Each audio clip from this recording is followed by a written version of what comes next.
Ok, hola a todos. El día de hoy vamos a ver el tema de epifisiolistesis femoral proximal. También se le conoce como deslizamiento capital femoral. Y esta va a ser una enfermedad, pues, de la infancia. Vamos a primero definirla. La epifisiolistesis femoral proximal es el desprendimiento o desplazamiento de la epífisis femoral capital del cuello femoral sobre la placa fisaria. Este desplazamiento siempre va a ser posterior e inferior, como lo podemos ver en la imagen que está aquí en esta presentación. El cuello se va a desplazar hacia adelante y hacia arriba y la cabeza hacia posterior e inferior. Y esto nos va a ocasionar una deformidad en varo, en extensión y en rotación externa. Ocasiona una deformidad tridimensional que, les digo, puede llevar a la discapacidad y como vamos a ver más adelante, el niño va a tener, va a llegar hasta la claudicación o una mancha antálgica y puede ocasionar secuelas. Vamos a repasar un poquito de la anatomía y de la embriología. Hay que recordar que la osificación del hueso del isquion, del ilion, del pubis, de la diáfisis y del tercio distal del fémur se van a llevar a cabo in utero. Sin embargo, el núcleo de osificación de la cabeza femoral aparece hasta del segundo al octavo mes postnatal, y la fusión del cuello con la cabeza se va a dar alrededor de los 15 a 21 años en hombres y antes de esta edad en las mujeres. Aquí podemos ver en esta tablita cómo se va dando la osificación del fémur proximal.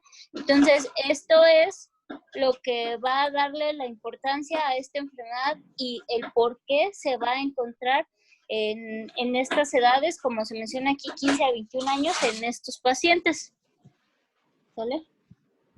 Recordando un poquito la vascularización, que también es muy importante en esta patología.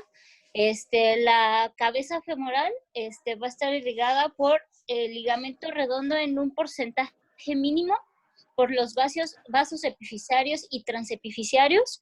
Los transepifisiarios van a desaparecer tras la osificación de la cabeza. Y de mayor importancia los vasos metafisiarios. Estos van a ser los más importantes tras el cierre de la fisis de crecimiento.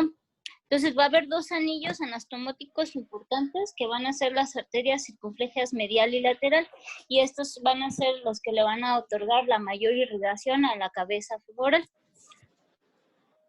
En cuanto a la epidemiología de esta enfermedad, es el trastorno más frecuente de la cadera y se va a presentar usualmente en adolescentes o en prepúberes.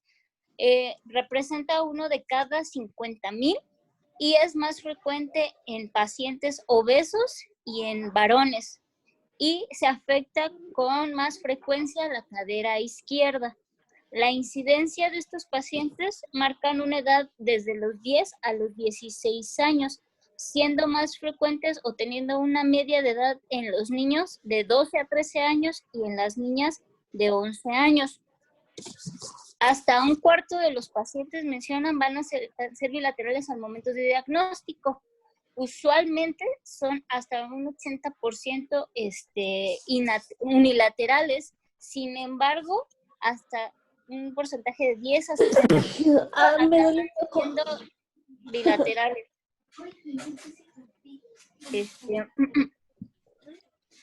La edad de presentación de esta enfermedad, de esta patología, se ha ido presentando en pacientes más jóvenes debido al aumento de la obesidad en el mundo, debido a la incidencia que tenemos actualmente.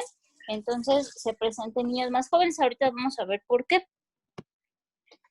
En cuanto a sus factores de riesgo, tenemos como principal factor de riesgo la obesidad. Va a ser el más importante, el que más se ha utilizado. Su etiología de esta enfermedad va a ser multifactorial y hasta 50% de los pacientes van a ser obesos.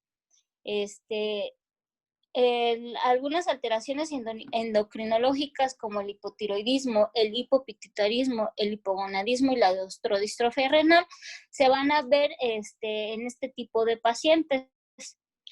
También los que tienen raquitismo tienen mayor riesgo de presentar esta enfermedad y pacientes que hayan recibido radioterapia de la cadera o quimioterapia. Cuando los pacientes tienen alguno de estos factores de riesgo y algunos otros que voy a mencionar un poquito más adelante, acompañados a eso se asocia un trauma, pues también van a tener mayor riesgo de presentar este tipo de patología. Entonces, como les digo, esto es como un hábitus exterior de un paciente típico con un desprendimiento de la cabeza femoral. Podemos ver, es un paciente joven que tiene obesidad. Y aquí podemos ver unas radiografías de cómo lo vamos a presentar. En la línea roja podemos ver en esta flecha que nos marca aquí el desplazamiento, ¿no? Ahorita vamos a ver más los signos radiográficos. Les digo que en cuanto a su etiología, pues va a ser multifactorial, con los factores que ya les mencioné, la edad que también ya les comenté, se presenta en el periodo de crecimiento rápido de los niños, que es de los 10 a 16 años, y otros factores son que al inicio de la adolescencia la fisis va a ser más débil y a veces es incapaz de soportar las cargas. Aunado a eso, vamos a tener que si hay cambios morfológicos en la cadera, si tenemos una cadera vulnerable, a esto me refiero a un paciente que tenga un aumento de su peso corporal al que debería de tener, como por ejemplo los niños obesos, pues van a tener mayor predisposición. También otro tipo de alteraciones como la retroversión femoral aumentada o la disminución del ángulo cervicodiafisiario aumentan la verticalidad de la placa fisiaria y provocan una inestabilidad. Entonces, todos estos tipos de cambios nos van a llevar a una debilidad y a una inestabilidad de la placa fisiaria. Entonces, si aunado a esto se agrega un trastorno constitucional, como ya les comenté, el hipotiroidismo, el raquitismo o la radioterapia o alguna otra situación, todavía aumenta aún más la debilidad y lo que predispone a que la placa fisaria falle y pues tenga un desplazamiento, ¿no? Algún otro factor que han encontrado es la profundidad acetabular, o sea, el aumento de la retroversión del acetábulo. Mencionan que a veces también es importante y puede condicionar que se presente esta patología. Hay algunos factores que se oponen a las fuerzas de cizallamiento. El pericondrio es el más importante, hasta en un 75%. Entonces, si este falla, pues tiene altas probabilidades de que se presente esta enfermedad. El otro que es importante es el anillo pericondral, las fibras de colágeno transfisarias, las prolongaciones mamilares, el contorno geométrico central y periférico de la cabeza, el ángulo de inclinación de la fisis y la altura de la fisis de crecimiento. Todos estos nos van a prevenir que haya un deslizamiento o van a evitar. Cuando alguno de estos falla es cuando se va a presentar, acompañado de una debilidad del cartílago o de la placa de crecimiento en la zona hipertrófica. Hay que recordar que el cartílago de crecimiento va a tener varias zonas. Entonces, este deslizamiento se va a presentar en la zona hipertrófica. Esta es una pregunta que hacen en los exámenes para que lo tengan en cuenta.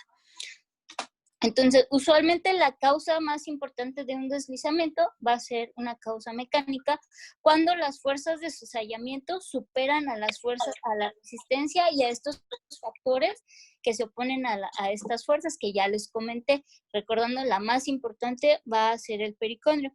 Entonces, cuando aumentan las fuerzas biomecánicas, en una placa fisaria que ya tiene alguna de estas anomalías, pues se van a vencer las cargas. Y vamos a tener cambios como ensanchamiento de la placa fisaria. Vamos a encontrar células desordenadas en la zona hipertrófica. Aunado a esto, pues una carga anormal, como por ejemplo un paciente obeso, lo que aumenta la verticalidad de la placa fisaria, el estrés en la misma y lleva a que las fuerzas de cizallamiento superen la resistencia y le conlleva a una inestabilidad y a un desplazamiento. ¿Okay? Durante el crecimiento, la hormona del crecimiento produce un ensanchamiento en la zona hipertrófica, lo que disminuye la capacidad de la resistencia, como ya les comenté. Un ejemplo es que, por ejemplo, en la obesidad, las fuerzas de cizallamiento a las que se sobreponen las fisis, más aunado a eso la anteroración femoral, aumentan el estrés mecánico, por eso falla la placa y por eso se presenta más común en este tipo de pacientes. Puede haber un desplazamiento o un deslizamiento gradual en el cual el pericondrio va a estar estable, o un deslizamiento agudo en el cual el pericondrio se va a romper y puede llevar a la formación de una hemartrosis. Okay. Entonces, en cuanto a la evolución de la enfermedad, se va a presentar de esta manera. Primero se va a llevar a cabo la lesión y el desprendimiento, que puede iniciar incluso desde los 6 años hasta el cierre de la fisis. Su desprendimiento usualmente va a ser gradual, o sea que esta es una enfermedad que se va a presentar durante meses. Por eso a veces es tan difícil el diagnóstico o a veces no lo detectamos, no lo sabemos diagnosticar. El cierre de la fisis va a determinar el fin de la enfermedad y después de que se da un tratamiento a estos pacientes, la remodelación se va a llevar a cabo de 2 a 6 meses posteriores al tratamiento que se le realice y después de esto vamos a ver las deformidades residuales. En cuanto a la presentación clínica, en estos pacientes vamos a encontrar que usualmente va a ser un dolor de inicio insidioso. Este dolor se puede presentar en la región de la ingle o en la cara lateral del muslo. Sin embargo, de un 15 a un 50% de pacientes van a tener un dolor que se refiere a la rodilla. Y esto es una causa importante de hacer que podamos confundirlo con alguna otra enfermedad. Si no conocemos que así se puede presentar esta patología, entonces lo podemos confundir con alguna otra enfermedad. Pero es más frecuente que se presente en la ingle o en el muslo. Vamos a tener que el paciente también va a tener una marcha antiálgica, va a tener una cojera y va a tener su pie en rotación externa. El dolor de estos pacientes va a aumentar con la actividad y va a disminuir con el reposo. Cuando su presentación es crónica, vamos a ver que el niño pues ya tiene sacudidas en abducción, puede incluso tener atrofia muscular y una marcha sin apoyo de los dedos. Entonces vamos a ver que este niño va a ir evolucionando durante semanas y meses hasta que ya no tolera el dolor, que es cuando usualmente lo encontramos en la consulta a este tipo de pacientes. En cuanto a la exploración física, vamos a tener una disminución del rango de la movilidad de la cadera. En los casos más graves puede haber un acortamiento de la extremidad. Vamos a encontrar que se va a encontrar en rotación externa la cadera. Y vamos a encontrar también el signo de Dreman. Este es que al momento de flexionar nosotros la cadera a 90 grados, la cadera automáticamente va a hacer una rotación externa y una abducción, ya que el paciente tiene dolor. Entonces, al momento de flexionar, automáticamente el paciente hace la rotación externa. ¿Okay? Y pues, la marcha antiálgica claudicante con rotación externa, o también pueden tener una marcha en tren de Lemur. En cuanto a los estudios radiográficos, estos van a ser los más importantes para hacer el diagnóstico. Vamos a pedir siempre una radiografía AP, una lateral y una AP de pelvis y lateral en rana o posición de Lowenstein. En la radiografía anteroposterior podemos observar el ensanchamiento de la placa de crecimiento y la rarefacción de la metáfisis adyacente. Ahorita les voy a explicar algunos signos radiológicos que podemos encontrar en esta patología. Y la pérdida de la relación normal cervico-epifisiaria.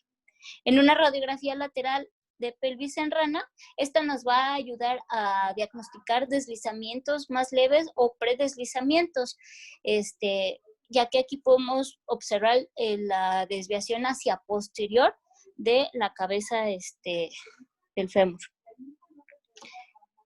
Entonces, esta es una imagen, una radiografía AP y una posterior. Entonces, aquí esta es una radiografía de un desprendimiento precoz o un predeslizamiento. Realmente en la AP, si la observamos, podríamos decir que no tiene ningún cambio, pero en la radiografía lateral se observa un desprendimiento mínimo, pero ahí lo podemos ver. ¿Okay? Entonces, es importante siempre pedir las dos proyecciones. Vamos a tener algunas líneas y signos. El primero es la línea de Klein, el que vamos a revisar. Esta es una línea que se dibuja en el borde superior del cuello femoral, como lo podemos ver aquí. Es esta línea que está trazada en blanco. Esta, cuando es anormal, va a intersectar poco o nada la cabeza femoral. Cuando es normal, va a intersectar la cabeza, como por ejemplo esta que estoy señalando aquí con el cursor, es una normal. Esta es una cadera anormal que está presentando un deslizamiento. Entonces, aquí podemos ver también en la imagen de arriba, en la flecha, la línea roja, esto es lo que se llama el signo de Treutowantz. También creo que este signo lo preguntan. El signo de Treutowantz es que la línea de Klein no pase sobre la cabeza del fémur. Entonces, este es el signo de Treutowantz, ¿ok?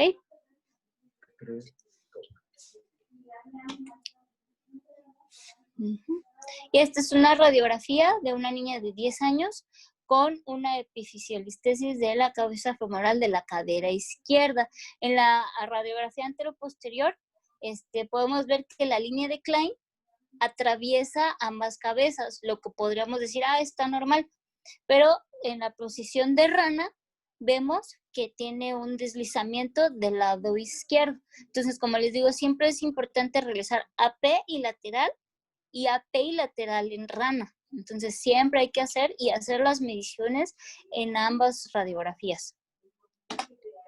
Otro signo que podemos encontrar es el de la epifisiólisis, que es el ensanchamiento o la radiolucencia de la placa de crecimiento. Este es un hallazgo temprano o de un predeslizamiento.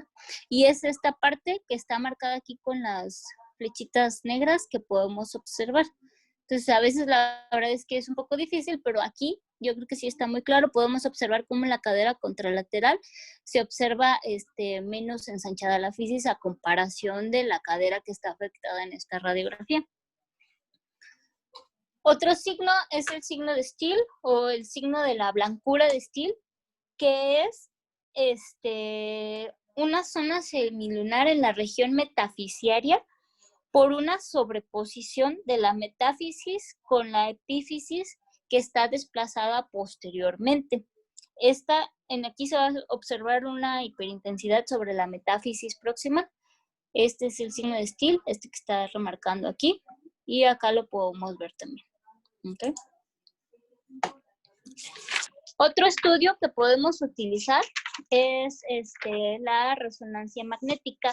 Cuando tenemos un paciente con todas las características clínicas, obeso, en la edad de presentación, que tenga a lo mejor un hipotiroidismo o algunos otros antecedentes que ya les mencioné, pero que sin embargo en la radiografía no observamos ningún cambio. Entonces, nos sirve más que nada para detectar predeslizamientos o deslizamientos tempranos. Podemos observar el ensanchamiento de la placa, edema metafisiario con una hipointensidad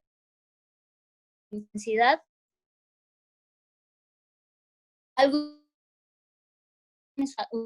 sin en la radiografía únicamente lo que vamos a observar va a ser un aumento de la captación en la cabeza femoral y en la ecografía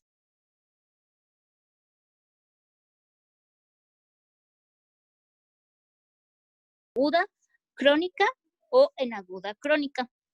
La aguda va a ser síntomas que persisten por menos de 3 meses. La crónica van a ser síntomas que persisten por 3 semanas, por más de 3 semanas. Y la aguda crónica van a ser exacerbación de síntomas tras un periodo prodrómico mínimo de 3 semanas. ¿Okay? Es acute exacerbation, long standing. Y tenemos otra clasificación que va a ser una de las más importantes porque de acuerdo a esta vamos a realizar nuestro tratamiento quirúrgico. Esta es la clasificación de loader o de la carga de peso. Va a estar basada en la capacidad de carga de peso en la extremidad que tiene nuestro paciente. Esta también nos va a servir para predecir el riesgo que tiene nuestro paciente de tener osteonecrosis. Esta clasificación de loader nos va a dividir a esta enfermedad en estable o inestable. Los pacientes que se consideran estables son aquellos que tienen la capacidad de apoyar con o sin muletas y usualmente tienen un riesgo de 0 a 10% de evolucionar a osteonecrosis. Y los pacientes que tienen un deslizamiento inestable van a ser aquellos que tienen una incapacidad para apoyar incluso con muletas y estos tienen un alto riesgo de osteonecrosis. Alguna bibliografía lo maneja desde 4.7% a 58% y otros lo manejan en 47%.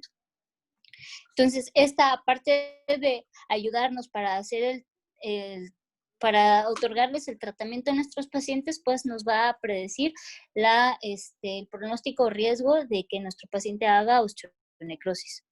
Más del 90% de las caderas van a ser estables.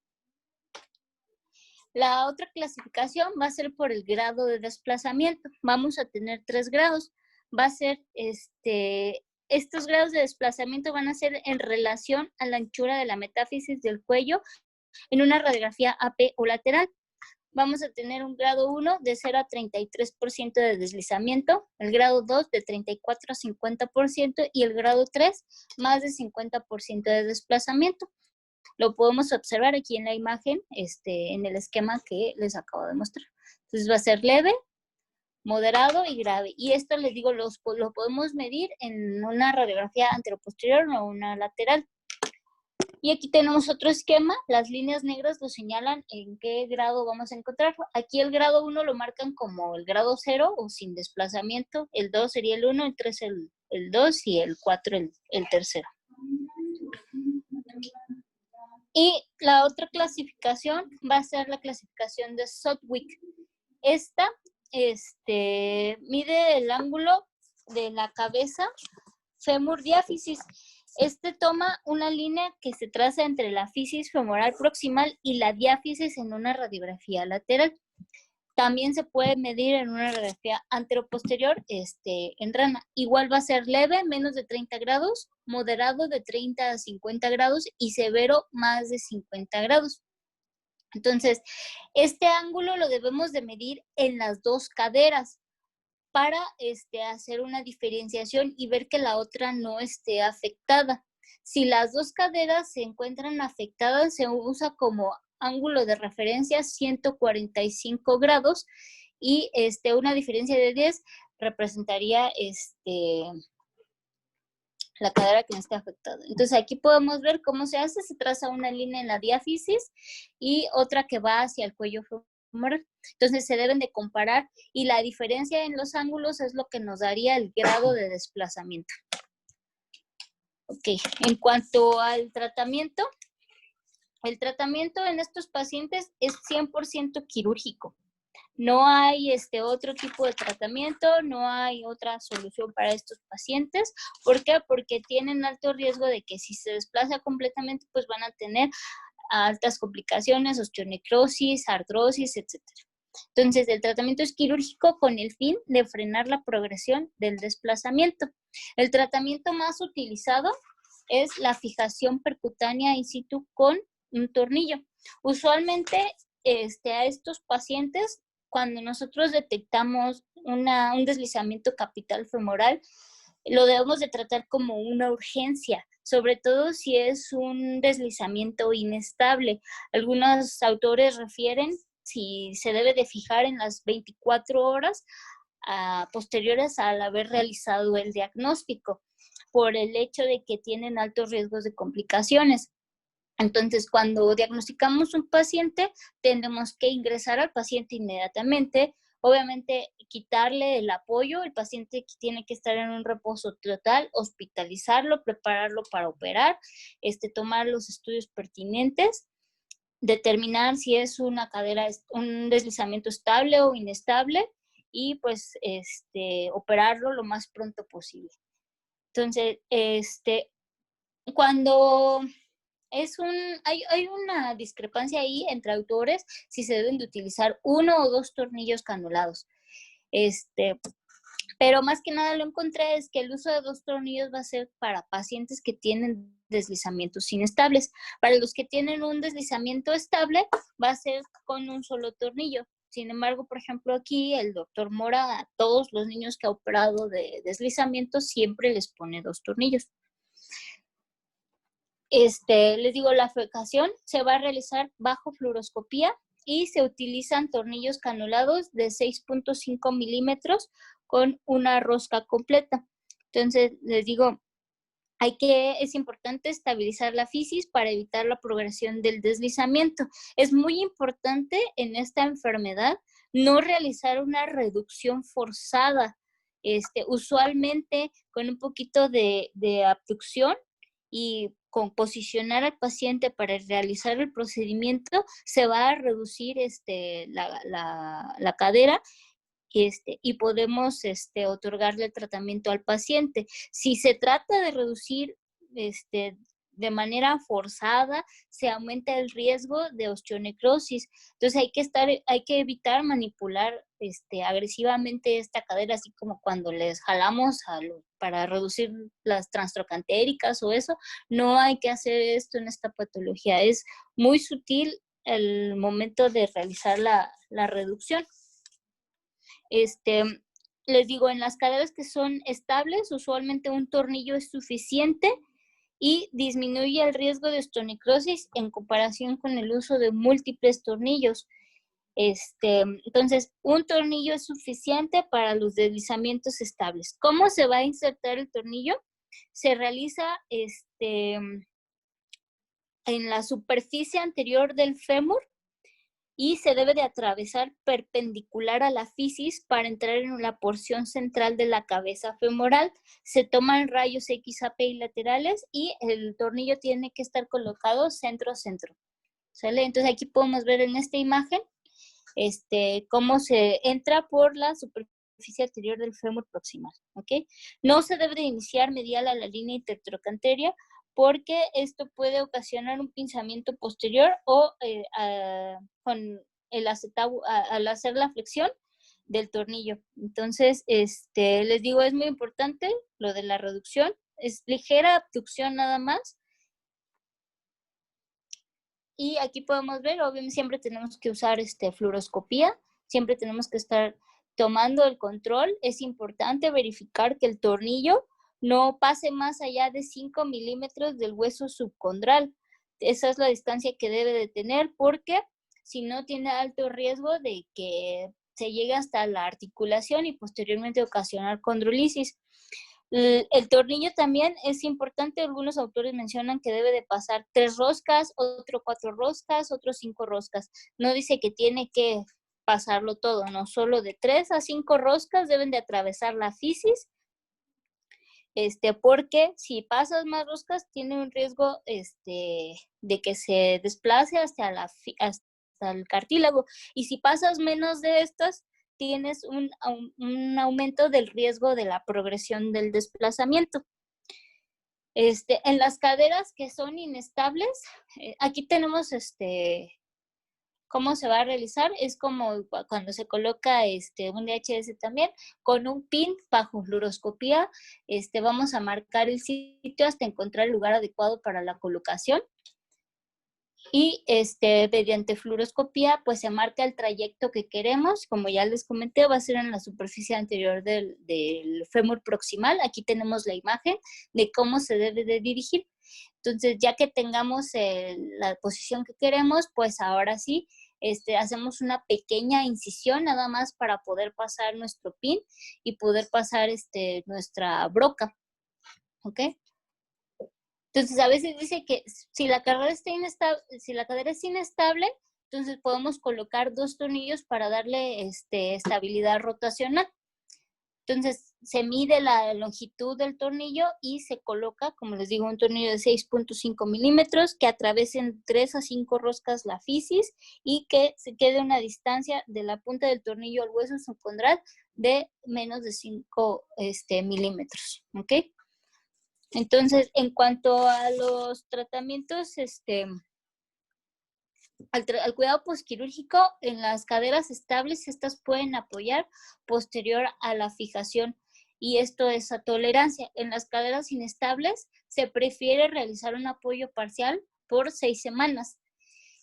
Los pacientes tienen que estar en una vigilancia radiográfica periódica cada 3 a 6 meses posteriores al tratamiento y hasta que alcancen la madurez esquelética. La vigilancia debe ser de ambas caderas porque, como ya les dije, tienen alto riesgo de que se presente de manera bilateral, aunque no se encuentran usualmente bilaterales al momento del diagnóstico, sino es hasta después. Otro punto importante es la controversia que hay en cuanto a la fijación contralateral profiláctica. Esta se prefiere en los pacientes que tienen un alto riesgo de presentación contralateral, como son aquellos pacientes que tuvieron un inicio o una presentación temprana menores de los 10 años de edad, que tengan un cartílago trirradiado abierto, que tengan obesidad, pacientes que sean hombres y que tengan además alteraciones endocrinológicas. Entonces, si no se les hace una fijación contralateral profiláctica, les digo, tienen que estar en vigilancia constante cada 3 o 6 meses para estar checando que no vayan a tener también esta patología en la otra cadera. Entonces, aquí podemos ver una fijación profiláctica contralateral. Este tratamiento con los tornillos es el más utilizado. Hay otro tipo de tratamiento, que es la reducción abierta, y la fijación interna. Esta está, más utilizada para pacientes que tienen deslizamientos muy graves e inestables. Esta es la técnica de Dunn y esta sirve para corregir la deformidad aguda, proteger la cabeza femoral y su aporte sanguíneo y disminuir el riesgo de osteonecrosis y estabilizar la fisis. Entonces, recordar, como ya les comenté, la irrigación más importante va a ser de la arteria medial y lateral circunfleja. El aporte de ligamento teres y de las venas perforantes metafisiales va a ser muchísimo menor. Entonces, aquí en esta imagen podemos ver una representación del aporte sanguíneo. Entonces, le digo, lo más importante es la circunfleja medial y lateral. Cuando hay un deslizamiento que les digo, usualmente es hacia posterior, como podemos ver aquí en esta imagen que les estoy señalando con el cursor, el periósteo jala la fisis y los vasos epifisiarios hacia posterior. Entonces, esto ocasiona un acortamiento de los vasos, de la vasculatura de la cadera. Entonces, al momento de nosotros realizar una reducción, ya sea abierta o cerrada, estos vasos se pueden dañar. Entonces, por esto es muy importante, es lo que les decía, no realizar reducciones muy bruscas, sino debe de ser muy con cuidado para no romper esta vasculatura, porque eso pues, nos ocasionaría una osteonecrosis de la cabeza. ¿Okay? Entonces, la técnica de Dunn lo que hace va a ser se las voy a describir. Aquí podemos ver cómo podemos encontrar la vasculatura en una cadera normal. En una cadera que tuvo un deslizamiento agudo, podemos ver cómo se encoge o se mete o se acortan los vasos epifisiarios. En una crónica ya vemos que hay una formación de un callo. En una aguda crónica, estos vasos epifisiarios se pueden volver a acortar. y al momento de nosotros realizar una reducción, si no tenemos cuidado, podemos dañarlos. En el procedimiento modificado de Dunn podemos ver cómo se encuentra la vasculatura y el cuidado que debemos de tener al momento de realizar esta técnica. La técnica de Dunn se va a realizar en decúbito lateral, se va a hacer una incisión lateral en la punta del trocánter, se diseca el vasto lateral y el glúteo medio para realizar una osteotomía posterior del trocánter desde posterior hacia anterior y con un tamaño no mayor de 1.5 milímetros de ancho. En esta osteotomía se deben dejar íntegras las fibras posteriores del glúteo medio y del piriforme. Posterior a esto se va a descubrir la cara anterior de la cápsula y se va a realizar una capsulotomía en Z sin dañar el labrum. Se va a exponer el cuello femoral y se valora la estabilidad anatómica. Aquí podemos ver una imagen de la capsulotomía. Aquí está marcada en las puntas, los puntitos negros. Y así es como se va a realizar. Igual aquí está la capsulotomía. Y esto es lo que ya les describí. Para determinar si la cadera es inestable o estable, tenemos los criterios de Slongo. Si es una cadera inestable, al momento de hacer la capsulotomía vamos a observar un periósteo anterior roto y va a existir una solución de la continuidad entre el cuello y la epífisis.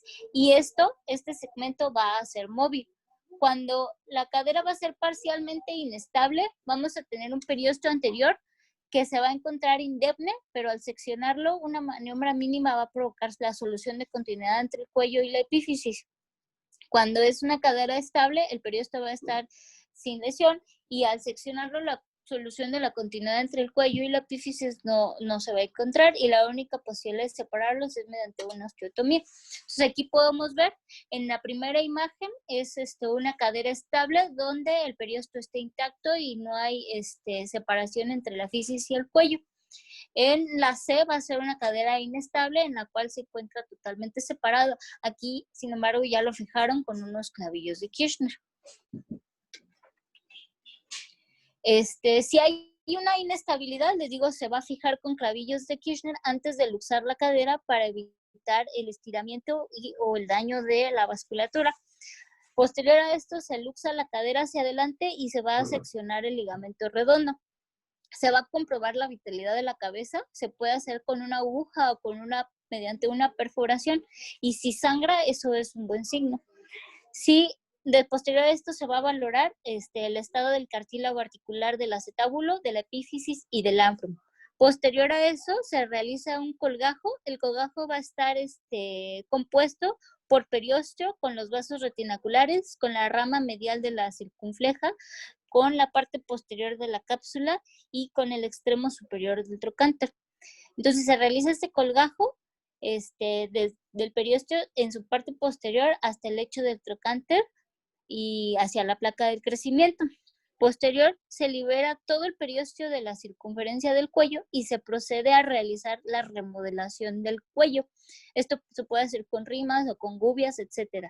Se secciona la prominencia anterior, el callo metafisiario y se van a regularizar los bordes. Entonces aquí podemos ver cómo se hace con una aguja para verificar el estado de la cabeza. Y aquí como fijaron con unos clavillos.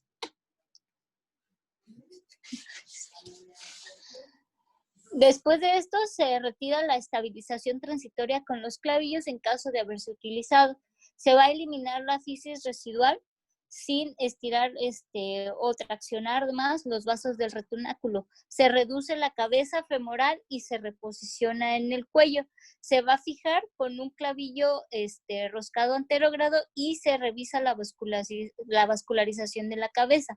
Posterior a esto, se reintroduce nuevamente la cabeza en el acetábulo y se completa la fijación con un tornillo canulado de 6.5 milímetros o 2 clavillos de 2 milímetros.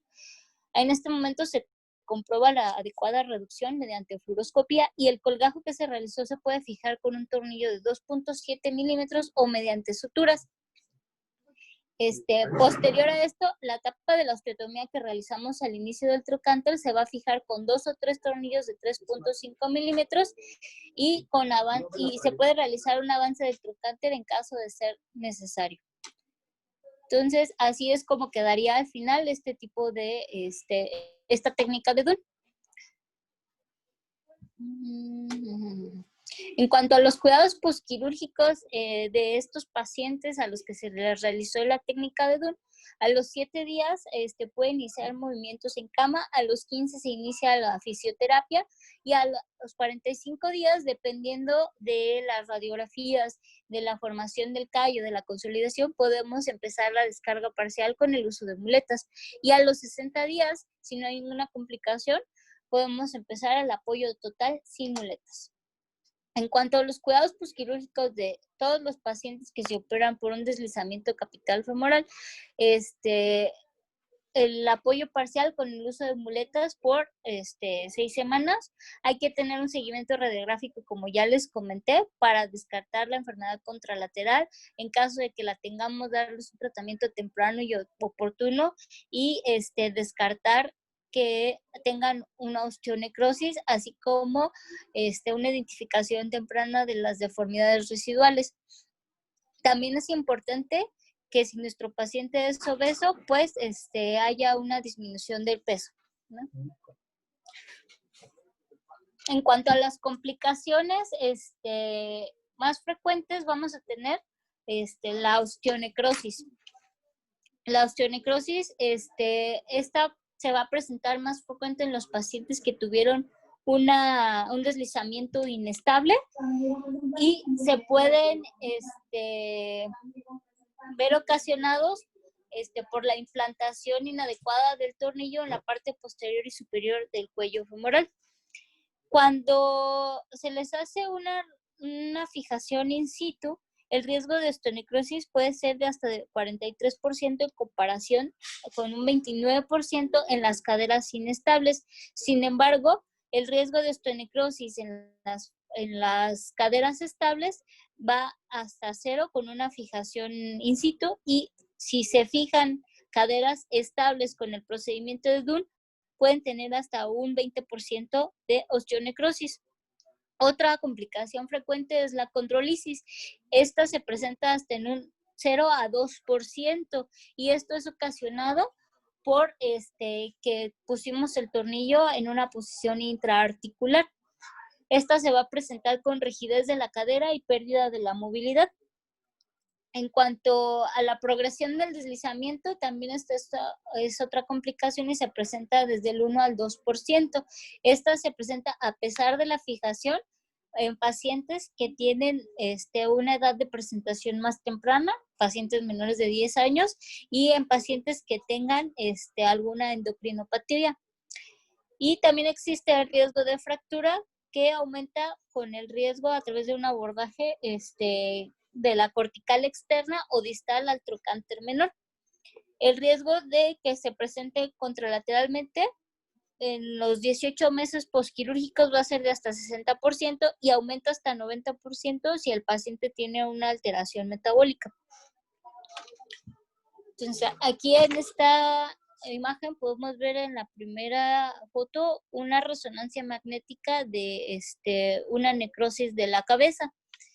Y en la segunda imagen, en la flecha roja, nos está indicando la condrolisis, pues se observa con un estrechamiento del cartílago. ¿Sale? En cuanto a las deformidades residuales, estas pueden ocasionar un pinzamiento femoroacetabular, dolor, rigidez o artrosis prematura de la cadera. Estas se van a tratar dependiendo de qué tipo de deformidad se va a encontrar para mejorar la función y disminuir el dolor acorde al tipo que encontremos en estos pacientes.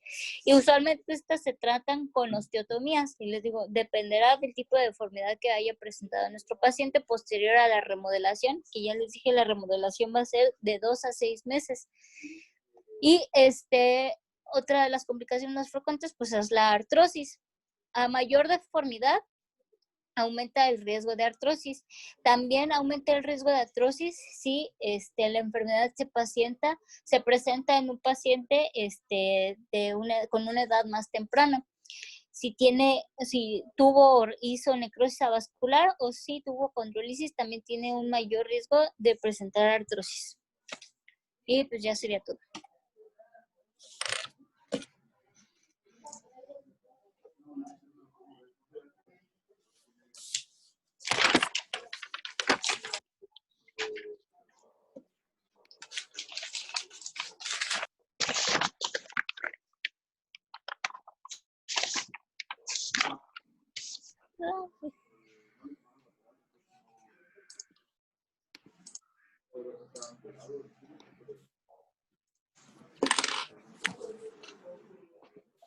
¿Ya terminaste? Voy a aplicar la líquida.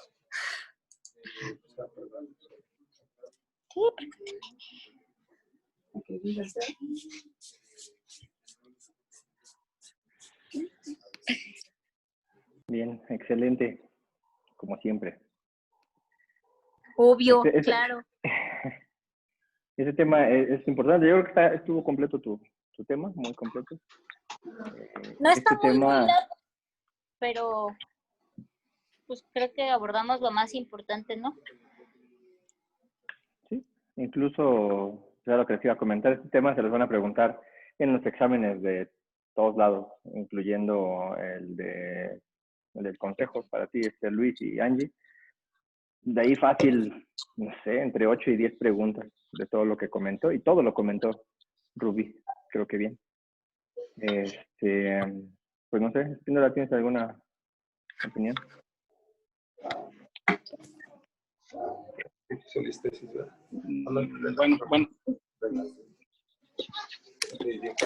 Buenas noches a todos y bueno, otra vez una disculpa por llegar un poquito tarde a la conexión.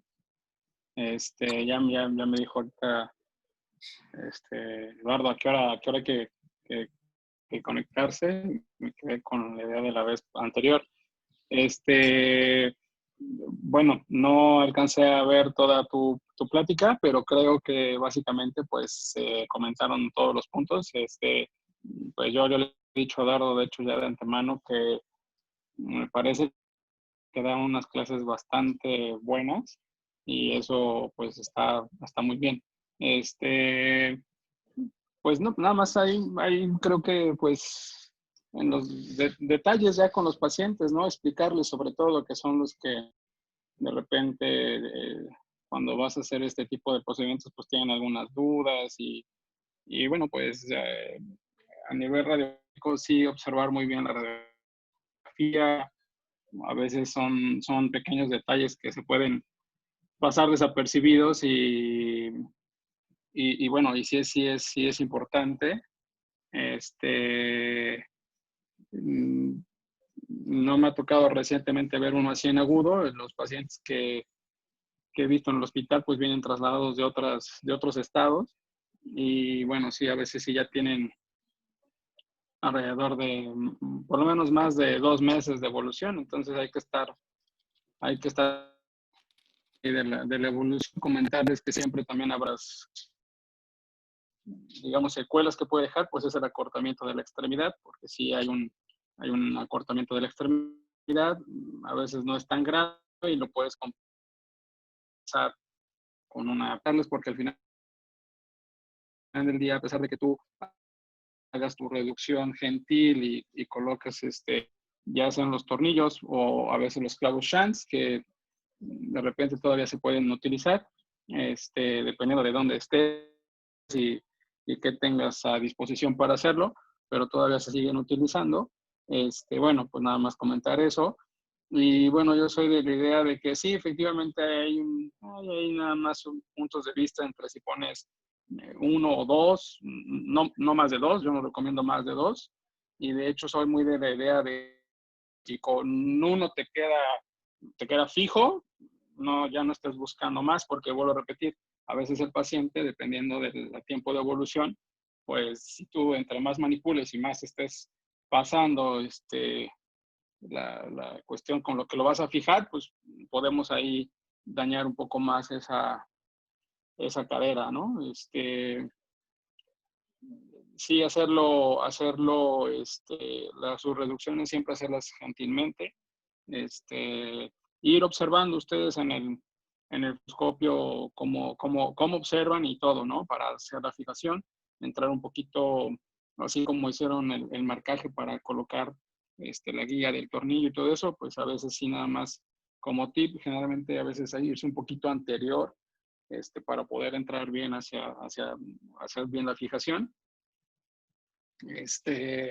Y pues sí, estar muy apegados con estos pacientes porque pues todo puede pasar en esas caderas y lo que no queremos es pues ver una osteonecrosis, una necrosis vascular de la cabeza femoral.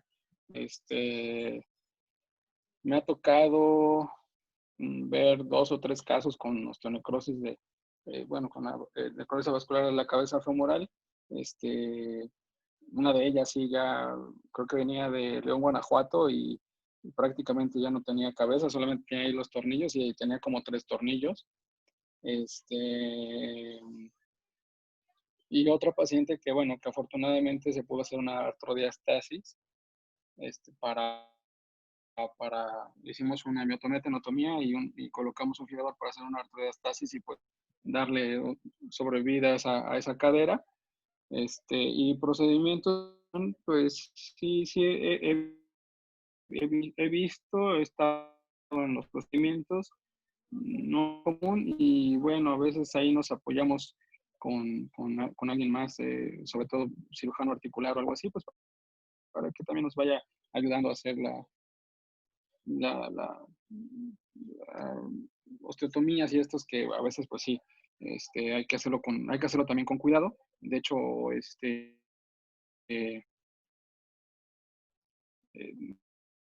el tip sí es decirte no hacer el corte tan, pero pues ahí la cuestión es porque ya al final del día sí tienen mucha deformidad y pinzamiento los pacientes y pues valorar esa parte. Creo que pues básicamente sí es una patología que se puede pasar desapercibida. Ya vemos las radiografías del paciente y luego las comparas y dices, ay, pues es que ya desde aquí, desde la primera radiografía aquí ya se ve que está deslizándose y puede llegar a pasar esa parte, ¿no? ¿Qué otra cosa? Bueno, a pesar de que son estables, yo sí prefiero, a los chicos un poco en reposo y hacer muchas recomendaciones, sobre todo de que sí, de que tendrán forzosamente que bajar de peso y esto. Y vigilar. A veces no soy tan así de ir a fijar la otra cadera para prevenir. Prefiero vigilar y ver cómo va el paciente y bueno, afortunadamente no hemos requerido de fijar la otra cadera, pero pues sí, está descrito que lo puedes hacer para de la otra cadera, ¿no? No sé, ¿qué otra cosa?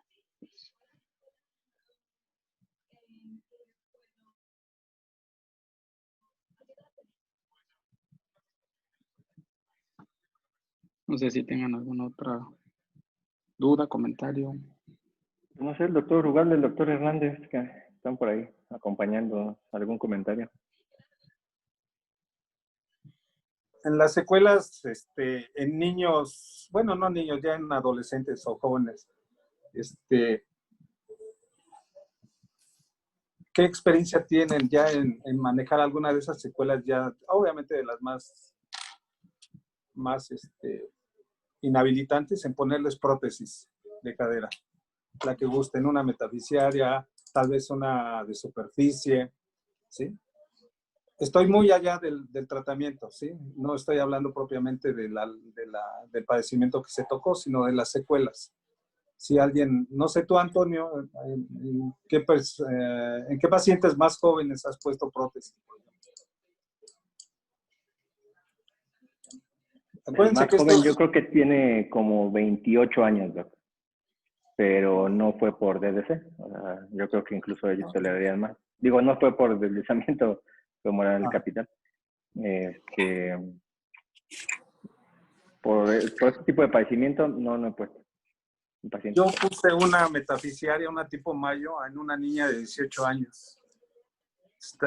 Le cambió totalmente la vida porque se vuelven unos niños muy pasivos, introvertidos. Como dijo Rubí, muchas veces quedan con una limitación muy severa. Ya dejen de la sintomatología, dolor o constante, sino se ven muy limitados en su vida. Entonces, yo siempre he pensado que, ¿qué prefieres? ¿No? ¿Tener una vida universitaria o de desarrollo en tu infancia y después que te alcance la ciencia? ¿O dejarlo así como hacíamos antes hasta que seas adulto y poder poner una prótesis? Y le fue bastante bien a la niña. La dejé de ver cuando tenía como 27 años, pero iba muy, muy bien la niña. Ya después he puesto más, pero no tan jóvenes de 18 años, sino 22, 24. Nada, les quería contar como anécdota eso, ¿no? Más que mi opinión propia, pues. Claro, sí, en cuestión de la artroplasia, eso es un buen comentario y es parte de la pelea en el módulo de articular.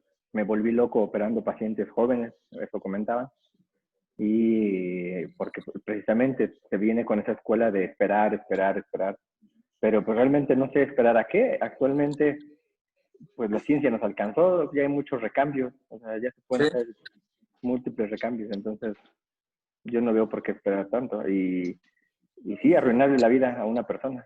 Se pueden poner prótesis en pacientes jóvenes. Sí, obviamente antes están las osteotomías, o sea, debes de valorar en cada paciente. Sí, no, la verdad es que...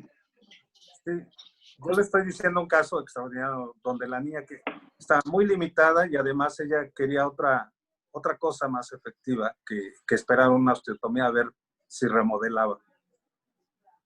Justo hay un webinar de la semana pasada de la Asociación Mexicana de Cadera, que es de cirugía de salvataje de cadera antes de la artroplastía. Está bueno. Mencionan primero las osteotomías pélvicas para cubrir las deformidades que dejaban las epifisistesis y después por artroscopía para reparar el CAM y ya osteotomías de adelantamiento del trocánter. Está padre, es de la semana pasada, está en Facebook, por si alguien lo quiere ver. Sí, obviamente están las osteotomías triples del acetábulo, que el pionero es el doctor Cabanela. Y sí lo mencionaron. Está en la clínica Mayo él. De hecho, ha venido y ha dado conferencias aquí. Pero sí, ahí sí ya yo nunca he hecho una de esas. No sé, Antonio o alguien se ha hecho de esas osteotomías. A mí se me hacen ya como para gente mayor. Como muy, a mí se me hicieron como que muy agresivas, ¿no? No, deja de agresivas. Debe ser alguien que es un fregón en eso, experto. Y Cabanela tiene 20 años haciendo. Por lo menos yo leí la primera plática en un congreso aquí hace como 20 años, algo así.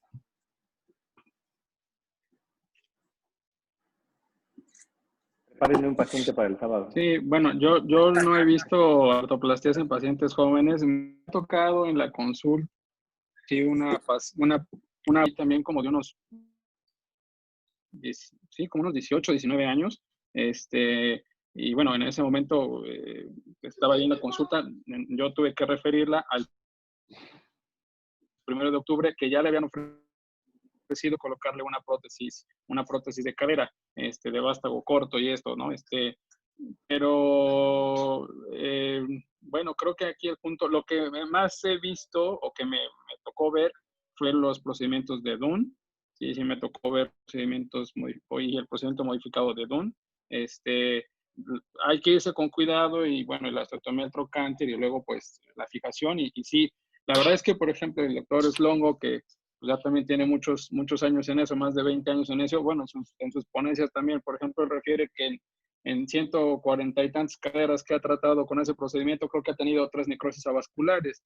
Entonces, pues sí, son procedimientos que a lo mejor sí, de hecho son complejos, al igual que las osteotomías acetabulares, pero yo un punto importante que la otra vez también les comentaba, por ejemplo, es que efectivamente dependerá de la escuela que se traiga en generaciones y en diferentes hospitales, porque lo mismo mismo pasa, por ejemplo, con patologías, por ejemplo, artritis reumatoide juvenil, donde los pacientes a veces con, no sé, entre 16 y 18 años, sobre todo mujeres, o sea, tú ves la cara y pues la paciente llega con claudicación, llega con dolor, llega con limitación de los arcos de movilidad.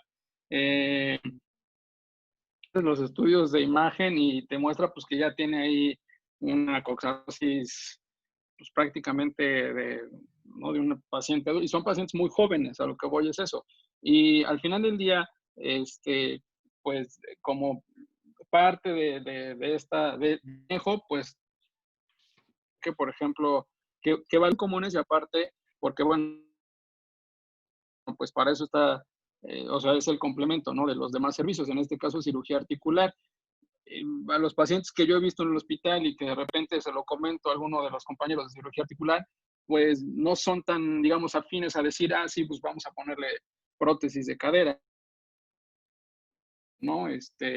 Siempre comentan precisamente de que habrá que esperar y habrá que esperar. Bueno, pero pues el paciente tiene dolor, está limitado, ya es muy joven y, o sea, ¿qué opción de tratamiento habrá que darle a esos pacientes? Yo estoy, de hecho, hasta los pinzamientos, porque este tipo de enfermedad pues te va a generar una alteración y te va a generar un pensamiento que tendrá que acabar tentativamente a lo mejor en su momento, por lo menos a lo mejor retirar ese pensamiento que le está ocasionando limitación y dolor y etcétera. Entonces, bueno, o sea, sí es importante. La verdad es que yo pensé que tendrían que tener esta opción de tratarse pues en el momento que se tenga, que habrá que ponerse del otro lado, ¿no? Y a ver si uno se quisiera esperar 20 años, 30 años, no sé.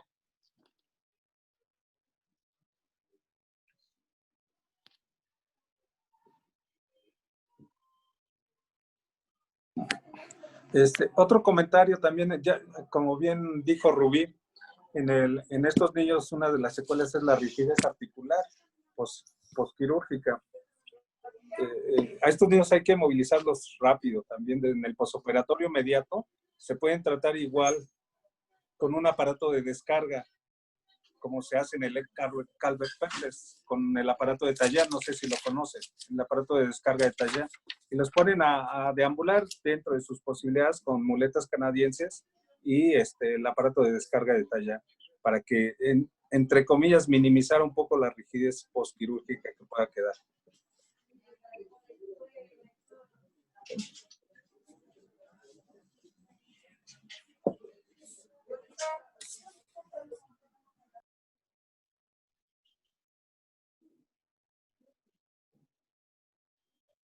Sí, yo sí lo conozco el aparato. Bien, doctor Díaz o doctor Sergio Hernández, ¿quieren comentar algo? ¿O nos vamos con los artículos? ¿Qué tal? Muy buenas noches a todos. Felicitaciones a la expositora, me gustó, la verdad, mucho tu exposición, Rubí. A mí nada más me queda una duda, para una pregunta para los ortopedistas pediatras ahorita de la clase. Dentro de las controversias que estaba hablando Rubí hace rato, de fijar la cadera contralateral o no en el momento, la duda es, uno, si tengo un paciente obeso con factores de riesgo como endocrinopatías, etcétera, etcétera, que muy posiblemente se va a deslizar la cadera contralateral, el paciente lo programan en el momento mismo de fijar la cadera lesionada o dejan avanzar, no sé, o lo dejan y lo programan tal vez posteriormente algunos meses. En ese momento. Bueno, sí, yo creo que ahí sí ya existe la valoración y el paciente tiene pues todas las cuestiones de antecedentes, sobre todo de obesidad, que es un factor de riesgo muy importante, y ya tiene bueno, o sea, tentativamente ya está sospechando que tiene una endocrinopatía, o es más, o a lo mejor hasta una enfermedad renal, porque se desplaza en diferente capa en los pacientes que tienen alguna enfermedad renal. Y entonces ahí sí, ya si estás planeando, o sea, si ya tienes ese antecedente, yo pienso que lo único que tendrías que hacer, pues nada más es cambiarte de cadera y fijarla.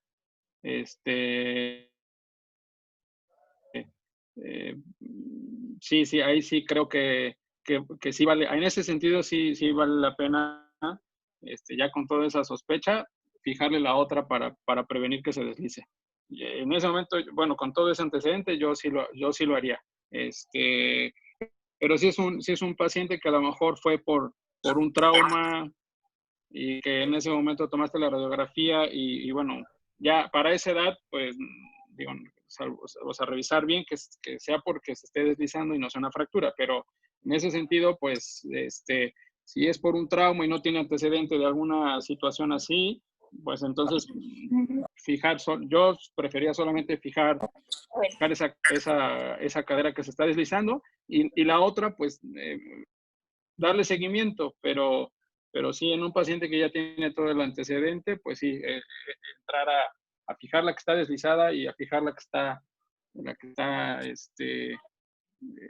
para prevenir que no se vaya a deslizar, yo creo que lo haría en ese mismo tiempo quirúrgico.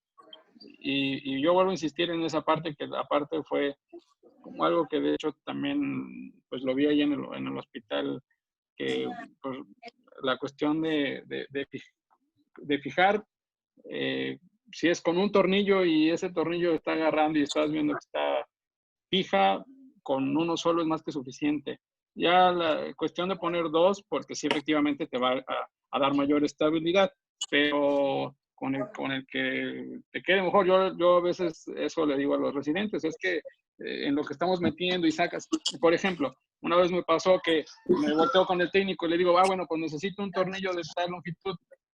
Pues no traigo. No, bueno, pero ¿cómo no traes? Si me estás diciendo, te estamos diciendo que traigas de todas las medidas, de todos los tamaños en longitud, y ahorita me sales que el que yo necesito no lo tienes.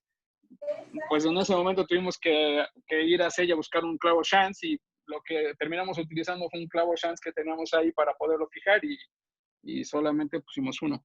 Entonces sí creo que ahí vale la pena nada más valorar. Con todo el antecedente, sí fijar la contralateral. Eso es lo que yo haría. Sí, yo creo que en concreto, una vez que tú ya valoras si vale la pena o no fijar por su comorbilidad que tenga el paciente y vale la pena, y ya decidís que debes de fijar la otra cadera, lo tienes que hacer en el mismo evento, no hay ningún problema, no es un procedimiento tan cruento como para que pongas en riesgo al paciente. Entonces lo haces en el mismo evento, la fijación bilateral. Y si pones un tornillo o dos, bueno, pues también, como dice el doctor, valdrá tu estatus de qué tienes, qué recursos tienes y qué puedes utilizar. Pues bien puedes utilizar un solo tornillo y un clavo de Chance o inclusive hasta de Steinmann. La idea es contrarrestar las fuerzas rotacionales que se puedan dar en la epífisis distal del fémur.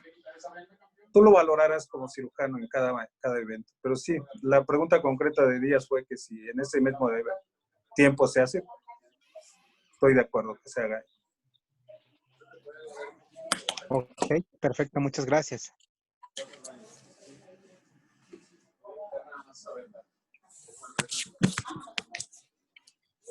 Bien, entonces iniciemos con los artículos. Angie, por te pregunté qué propusiste, qué sintetizó. Sí, es ahí en las manos de Mónica. Lo mandé en realidad y dijeron que no, es que fue cirugía. Llegó y aunque lo vi, pues más radio digital.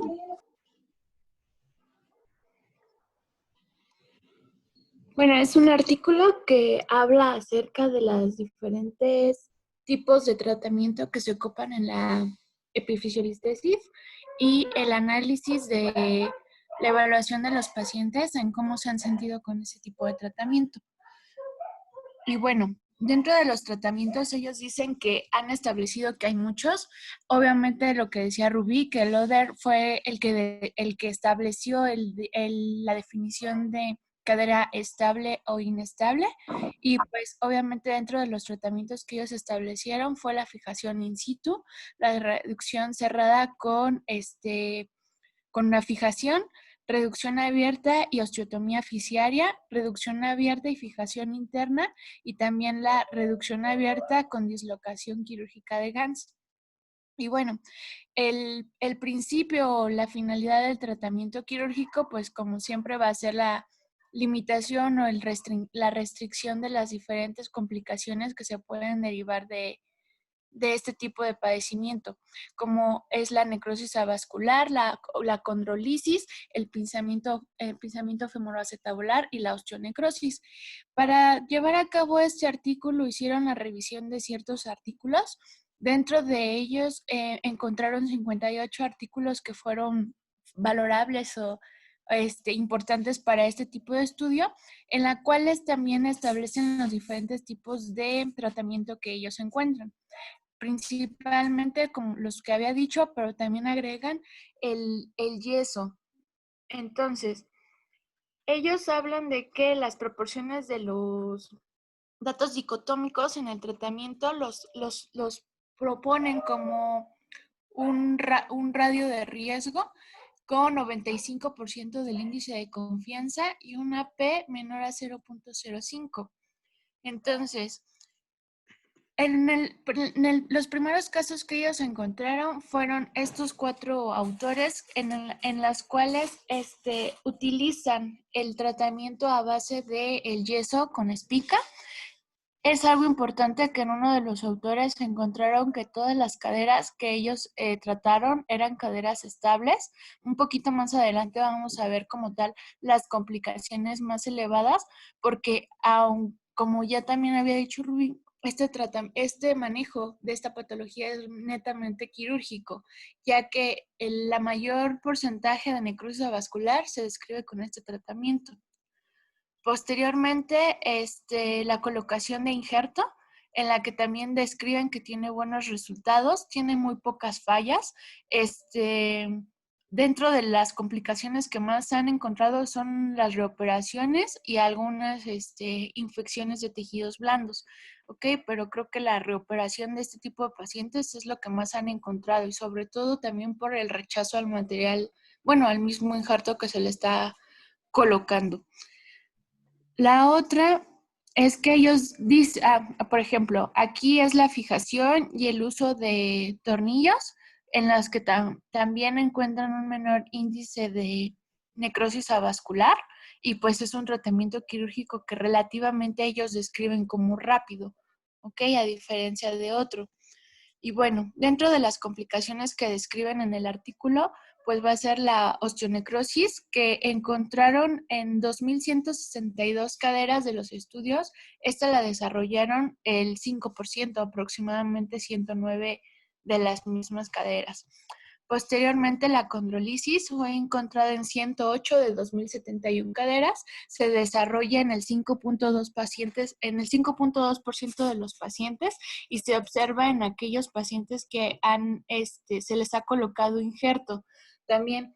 Y tratados con yeso, este riesgo se incrementa en el 20.5, perdón. Aquí la colocación del injerto se encuentra en 1.3. De hecho, dicen que es el tratamiento que menos riesgo de condrolisis tiene, y el tratamiento conservador con uso de yeso es el que más riesgo tiene. Posteriormente, el pinzamiento femoroacetabular, que lo describen en 6 estudios, son 324 caderas aproximadamente, en la cual se encuentra, de acuerdo a las técnicas quirúrgicas que se emplean, primero se va a encontrar en la fijación in situ, posteriormente en la osteotomía fisiaria, y posteriormente cuando se hace la fijación abierta con dislocación de Gans. De acuerdo al índice, el 29.8% en la fijación in situ, 1.5% en la osteotomía fisiaria y 6% en la dislocación de Gans. Y bueno, la osteoartritis, que se va a desarrollar en el 11%, y la dislocación de Gans es la única técnica que han encontrado que no describe este tipo de complicación. Posteriormente, la fijación in situ y obviamente el yeso en el 52% van a desarrollar osteoartritis. Pese a todo eso y pese a todos los estudios, Loder describe que la necrosis vascular se desarrolla en el 47% de las caderas inestables. Sin embargo, pues hay que encontrar que dentro del deslizamiento la presentación clínica es diferente, la progresión, las complicaciones y pues también la decisión del manejo quirúrgico del cirujano pues va a ser totalmente diferente. Aunque refieren que han encontrado mejores resultados con la dislocación de Gans o con la fijación in situ, los pacientes se refieren con mejoría clínica en la dislocación de Gans que aquellos que están reportados como... O sea, el paciente se refiere con mayor sintomatología con la fijación in situ que con la osteotomía de Gans. Y pues bueno, las técnicas también hablan de las técnicas de osteotomía fisaria, las que dijo Rubí, la de Don, aquí describen la de Fish. Encuentran 28% de los pacientes y con riesgo de osteonecrosis, condrolisis, pinzamiento y osteoartritis. Y pues bueno, dentro de sus conclusiones que ellos encuentran, pues es que el peor tratamiento, pues obviamente va a ser el tratamiento conservador y pues modulando el tratamiento con la fijación definitiva. Ellos también describen que se puede utilizar tanto los tornillos como los clavos. De hecho, ellos establecen la colocación de unos tornillos que se llaman el pin de Hanson y tiene como lo busqué y tiene como una plaquita que se aboca justamente en la parte del trocánter. Y pues ya, realmente no es un estudio tan fidedigno porque son revisiones de bibliografías, de diferentes bibliografías. De hecho, habla de que tiene ¿cómo se llama? Un nivel de evidencia 3 y esto es pues porque no se han establecido algún control de casos y controles para este tipo de estudios. Y eso sería todo de el artículo que leí.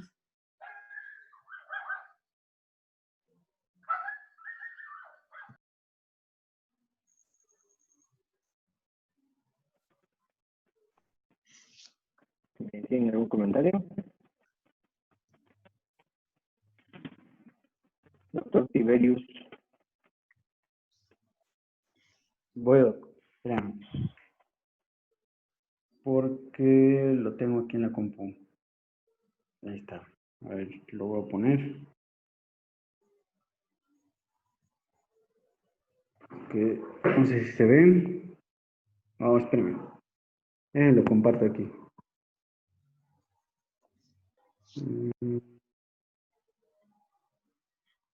Pues es un artículo de revisión del instituto. ¿Ya se ve? Ya. Sí. Ok. Pues es un artículo de revisión muy sencillo por parte del Instituto Nacional de Pediatría.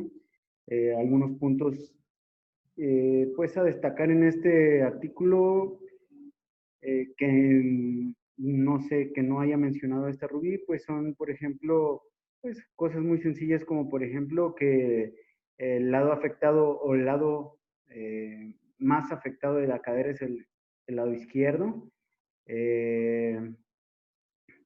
Otro de los puntos, pues yo creo que importantes aquí que se estuvo en discusión es respecto al tratamiento, en el cual aquí en el Instituto Nacional de Pediatría ellos sí fijan en pacientes que tienen factores de riesgo ambas caderas en un mismo tiempo, ¿no? Porque ellos reportan que hasta un 60% de los pacientes que tienen un deslizamiento llegan a presentar problemas con la otra cadera en un promedio de 18 meses después de la primera intervención. Entonces, ellos lo fijan cuando llegan a presentar pacientes con factores de riesgo. Y bueno, pues de ahí en fuera, bueno, todo lo mencionó esta Rubí en su artículo, en su exposición, perdón. Muy básico este artículo. todos. Listo. También eso lo mencionó, compadre. No le pusiste ¿Cuál? atención. Lo de la izquierda. No, sí le puse atención. Y No dijo, me pusiste atención. Estás guardado. y dijo que era más No común. tienes COVID. Vete, no vengas. No, ya pasó. No, tiene apenas como una semana. Ya. Ya 2 días sin síntomas de nada. Bueno, Ya regrésate. diarrea intermitente. Ah, yo duré mes y medio. 2 meses con No diarrea. se nota que hay diarrea, brother. No, ya estás rasguñando las paredes, ¿verdad? No, ya no se siente después de un tiempo.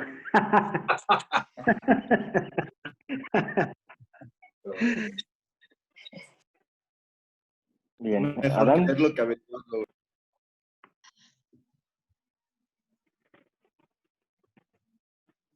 Adán, ¿tienes algo? ¿Ya está compartiendo? ¿Listo? Sí. Ya. Ok. Ahí está ya. Bueno, en este artículo es igual un artículo de revisión. Igual algo que no haya mencionado esta Rubí, yo creo que es importante mencionar. Ella mencionaba que el ultrasonido ya no era tan útil. Aquí mencionan que sí es útil y es importante realizarlo en urgencias, ya que a veces en la epifisialistesis de tipo traumático se llega a formar un hematoma intraarticular y este hematoma intraarticular va a comprometer como tal la circulación de la cabeza femoral, entonces es importante realizarlo. En base a eso, si hay ocupación intraarticular, se puede considerar como inestable igual por ultrasonido, y eso es un indicativo para realizar una cirugía de urgencias. Y como mencionaba, se debe realizar las primeras 24 horas, ya que el riesgo de necrosis es en un 7%. Y en caso de que se haga más de las 24 horas, el riesgo de necrosis es del 20%. Yo creo que es lo principal que se rescata de este artículo. Lo demás ya lo mencionó esta Rubí. ¿En dónde se formó? Otra cosa que mencionaba igual aquí, que a veces de urgencia, no sé si se haga, que ellos hacen mediante ultrasonido, infiltrar 20 mililitros de solución fisiológica a la cadera cuando para descomprimir como tal el hematoma, y después de infiltrar los 20 mililitros, aspirar todo el contenido para descomprimir la cadera. Es igual algo que me llamó la atención y pues sería importante mencionar.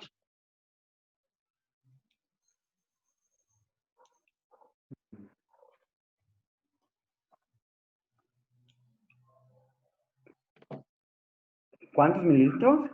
20 mililitros.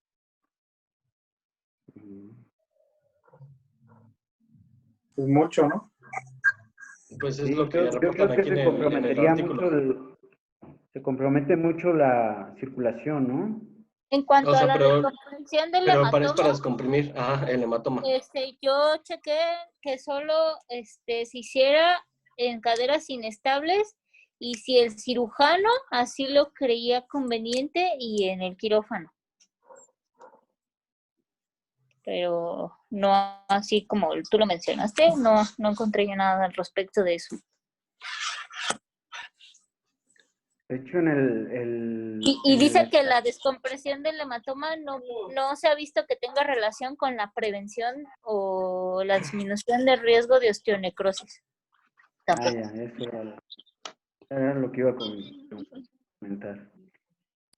En el Stageli sí recomiendan el drenaje precoz cuando hay signos o hay una evidencia de amarteosis para disminuir la presencia de necrosis.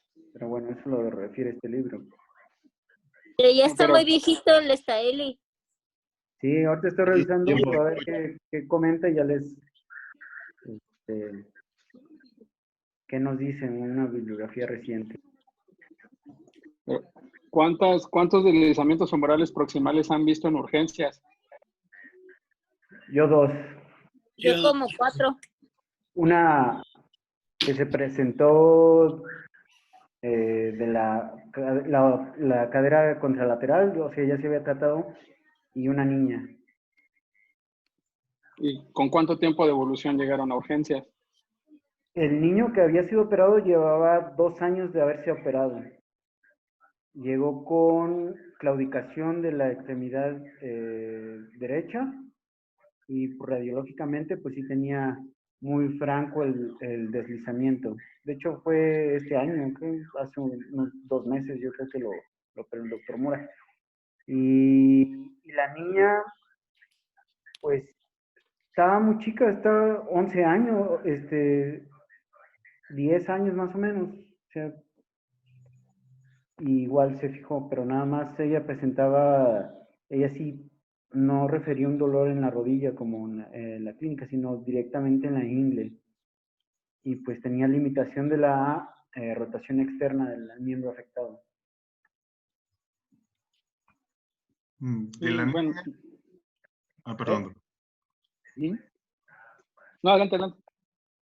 De la niña, dices que estaba muy chica, pero para las niñas sí, pues todavía no está tan chica, si tenía 11 años. Cuando se consideran que estén chicas es abajo de 10. Y de hecho, el sentido de que sea más frecuente en mujeres, digo en hombres que en mujeres, es que pues en ellas su osificación es más pronto. Y se habla de que una niña que presenta ya su menarca, difícilmente posterior a eso va a presentar pues así, situaciones de desplazamiento. Entonces, pues sería pues la edad esperada si tenía 11 años para que la presentara. Sería más raro que ya haya pues tenido su menarca y tuviera como los niños que tienen 14, 15 años y que la presentara. Bueno, a ver, hay que ver. Es que 11 años, la niña parecía de 8, o sea, muy, muy chica. No tenía obesidad, pues. Bueno, y ahí hay que buscar si tienen alguna endocrinopatía, porque hay síndromes, Klinefelter y otros, que en niños más chiquitos, de menos de 10 años, pueden, como lo mencionó Rubí, pueden tener alguna endocrinopatía o algún síndrome que los condiciona a tener este tipo de situaciones.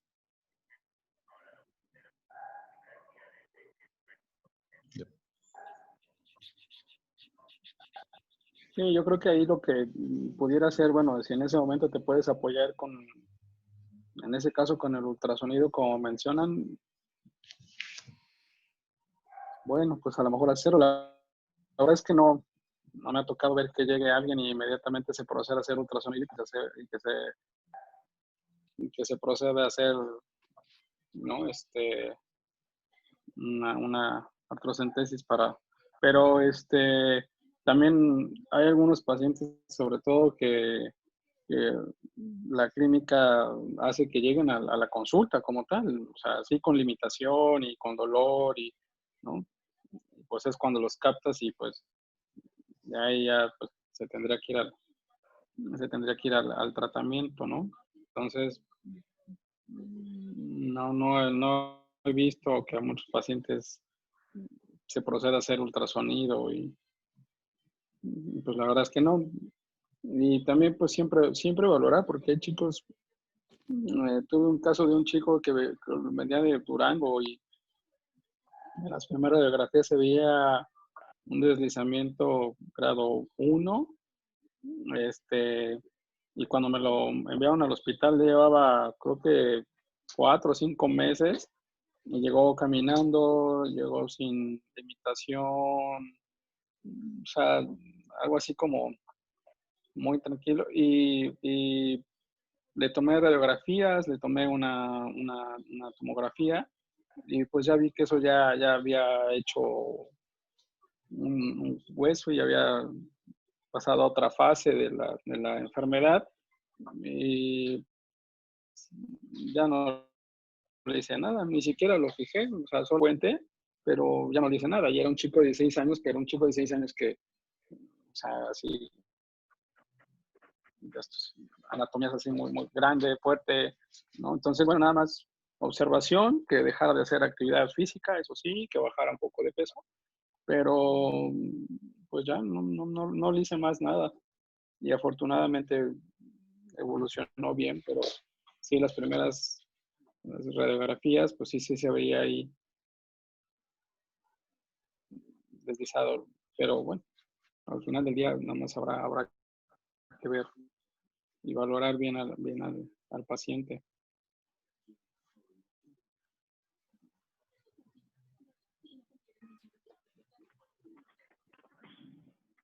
Bien, gracias. Luis, ¿tienes algo? Sí. De COVID. No, yo no. Espero. Ahí voy. Todos tenemos. Mamá le dio a los obesos. Eso me hace sentir bien, Temo. ¿Dónde pinche Temo, qué? Un artículo donde comparan nada más un grupo. Es un estudio retrospectivo de 11 años. El autor principal es Teddy Longo. Está publicado en el John and Point en la revista de 2010 en la Universidad de Berna, en Suiza. Bueno, es un estudio retrospectivo de 11 años de los casos tratados. Espérenme, ya me equivoqué de... Ya, pues da una introducción pequeña de las causas de deslizamiento y bueno, ellos quieren darle prioridad darle un punto extra al procedimiento modificado de Dunn contra la fijación in situ. ¿Por qué? Porque ellos dicen que la fijación in situ da complicaciones de una osteonecrosis elevada comparado con el procedimiento de Dunn modificado y dan formaciones de pinzamientos femoroacetabular tipo CAM, que en la edad adulta va a ser un predisponente para una arteriodosis temprana. Entonces ellos prefieren usar este procedimiento modificado de Dunn, como ya nos platicó Rubí, es luxación quirúrgica de la cadera, fijación in situ y lo hacen con 2 tornillos, después de la osteotomía con 2 tornillos Kirchner 2.0 y luego fijan el trocánter, la osteotomía con un tornillo 3.5.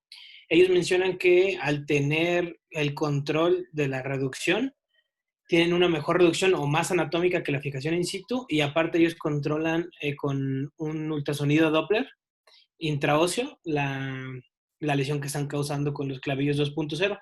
Entonces ellos hacen la reducción anatómica, fijan con clavillos 2.0, 2, que ellos mencionan que hay menor índice de lesión a la vasculatura. Y ya, bueno, sus casos es un estudio retrospectivo de 23 pacientes tratados con esta técnica y documentados mediante revisión de expediente por la clínica y de manera radiológica. De estos 23 pacientes en su serie eran 14 hombres y 9 mujeres que se sometieron al procedimiento de Dunn modificado de abril de 2004 a junio del 2007. Lo importante es que fueron operados por el mismo cirujano con la técnica de Dunn modificada. Siempre fijaron la cadera contralateral con Kirchner's 2.0, 2 en el mismo tiempo. Tuvieron un seguimiento de 29 meses con una edad promedio de 11.9 años, de 7 a 17 años variaba, y la cadera izquierda fue 14 casos y la derecha 9 casos. Y ya la técnica la voy a saltar, ya lo mencionó Rubí, incisión, la plastilla en Z de la artrotomía y osteotomía trocantérica, después fijada. Y lo importante es que aquí evaluaban con el ultrasonido Doppler transóseo al momento de pasar los clavillos y la fijación, y después hacían una fijación del avance trocantérico, que aparte de esto nos disminuía la formación de CAM en un futuro. Y bueno, de los resultados, de esos 23 pacientes, 21 tuvieron buenos resultados. ¿Qué quiere decir que tuvieron resultados? Que al seguimiento ninguno desarrolló osteoartrosis, todos tuvieron un TONI 0 en la radiografía. Ninguno presentó osteonecrosis, ninguno presentó condrolisis. A la flexión y rotación interna de la cadera tuvieron la arcometría completa. Entonces, de estos 2 pacientes que se complicaron, uno tuvo necrosis avascular de la cadera y otro tuvo aflojamiento del material. Entonces, es una serie muy pequeña. De hecho, no hay una comparación contra un grupo control que ellos tienen, pero mencionan que tienen un buen resultado con el procedimiento de Dunn modificado, hacer una fijación anatómica y tienen una tasa de complicaciones mucho más baja. Además que pues ellos tienen el ultrasonido Doppler, entonces ahí pueden ver si dañaron o no la vascularidad. Santi, sí. No, ya, sí, termina. Ya no sé qué iba a decir. In situ, pero moderada severa, está siempre indicado para ellos, no sé, yo la verdad no lo había leído en otros artículos, la luxación abierta o quirúrgica y fijación abierta, pues. pero no sé, se me hace como que si tienes la posibilidad de hacerlo in situ, pues mejor, pero ellos lo que abocan es a no desarrollar una osteonecrosis y un CAM subsecuente. Lo que te iba a preguntar es que entonces es la técnica de Dunn la hicieron solo para inestables. Moderadas, Pues, sí, inestables. Ok, bueno, en lo que yo estuve leyendo, estuve checando, menciona que es una técnica que es muy complicada, que es muy difícil y que si no tienes la experiencia, que no la hagas porque tienes más riesgo de dañar la vasculatura y de ocasionar osteonecrosis. De que si es estable, tampoco la hagas No, porque tienes mayor riesgo es también. cirujano operado por un ortopedista pediatra, pero aparte, no sé, se me hace que la osteotomía trocantérica hay un alto riesgo de no unión, del daño a los tejidos, pues no sé, se me hace como que más lógico hacer una fijación Y in mucho situ. material, ¿no? O sea, son muchos tornillillos y esas cosas, no sé. Un tornillo 3.5 para la osteotomía, 2 clavillos de acero y bueno, tu ultrasonido Doppler transocio para evaluar la vascularidad en la cirugía. Sí, yo no sé qué tanto creerles, pero tienen buenos resultados, pues.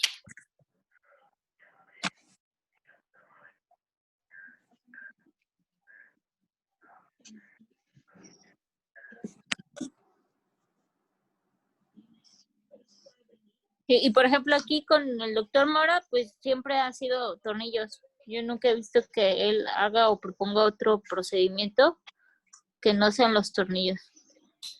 No sé si el doctor Espíndola haga alguna otra cosa, pero creo que también dijo que no.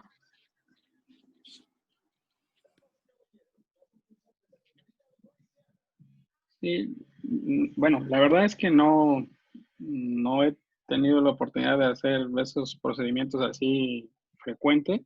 Sí he entrado a hacerlos,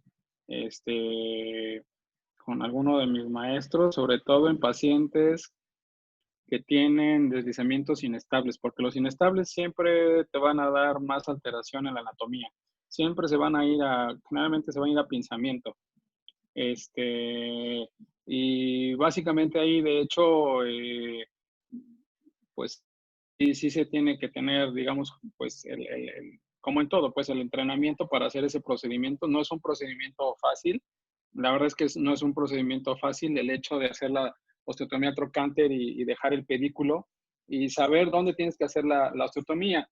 Les comentaba que el doctor Slongo pues ya lleva más de 20 años haciendo este tipo de procedimiento y él refiere, o sea, haciendo el procedimiento en una última plática que vi de mayo de este año de él, haciendo este procedimiento. Él menciona en su plática más de 140 caderas tratadas con este procedimiento y dice que pues solamente ha tenido 3 necrosis avasculares y de hecho pues da los consejos de dónde hacer la osteotomía trocánter y la fijación. Pero lo que sí es verdad es que pues habrá que ver la evolución, sobre todo de las inestables, porque vuelvo a repetir, muchos de estos pacientes se van a ir a pinzamiento. Y de entrada, por lo menos, sí, yo se lo voy a derivar al cirujano articular a que lo valore y le quite el pinzamiento, porque eso le va a dar problema. O sea, se tendría que pasar por algún procedimiento de ese tipo para darle sobrevida a esa cadera. Porque al final del día, como todo, pues ya es una cadera que tiene un padecimiento. Y a pesar de que sea una cadera estable, pues sí hay cierto grado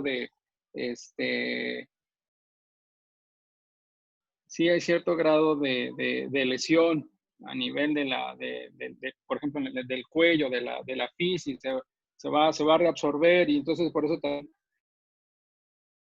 los cuellos te quedan cortos, hay acortamiento de la extremidad y de ahí, pues sobre todo las inestables se van a ir a cierto grado de deformidad y pinzamiento. Entonces ahí habrá que valorar pues qué es lo mejor para el paciente. De hecho, para algunas otras cuestiones de pinzamiento y ahí pues a lo mejor el que nos agrede más duda y eso es Toño, en el sentido de que hay escuelas en Europa que de hecho hacen luxaciones controladas de la cadera para modificar la anatomía que tiene esa cadera por algún tipo de impensamiento en pacientes jóvenes.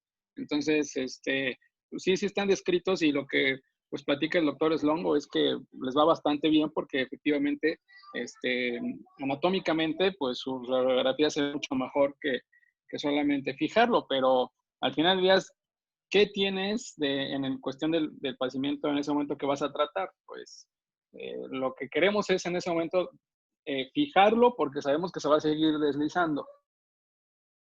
Entonces, bueno, si te llega en un grado 1 o 2, una estable, bueno, aunque fuera un inestable, pero haces una buena reducción y lo fijas, pues o sea, ya tiene el tratamiento el paciente, ¿no? Pero a la larga, en la evolución, pues ese paciente va a seguir creciendo y habrá que ver, ¿no? Un paciente que fijas a los 13, 15 años, pues en 10 o en 20 años, tentativamente qué secuela o qué pudiera tener, o qué alteración pudiera tener esa cadera. Pero sí está descrito el procedimiento, pero sí ese es un procedimiento que tienes que irte con cuidado al momento de hacer la osteotomía y también de la fijación, porque si la fijación al momento de ponerlos, con lo que vayas a fijar el trocante después, también la pasa muy cerca de la vasculatura, pues seguramente aunque esté, o sea, que la anatomía en ese momento se vea bien, al final del día pues también se va a ir a una necrosis vascular. Pero pues lo que reporta el doctor Slongo en su experiencia, pues es que él dice que ha tenido muchos años 3 necrosis avasculares haciendo ese tipo de procedimiento. Y de hecho por ahí también hay algún artículo que le dan seguimiento a este tipo de pacientes a 10 años, también con el tratamiento, con el procedimiento modificado de Dunn, y pues valoran bastantes cosas. La conclusión que llegan es que pues también les va mucho mejor y pues también dan los tips de qué no habrá que hacer para que pues efectivamente pues le vaya bien al paciente, ¿no? Entonces, creo que sí son procedimientos que tienen más complejidad, ¿no?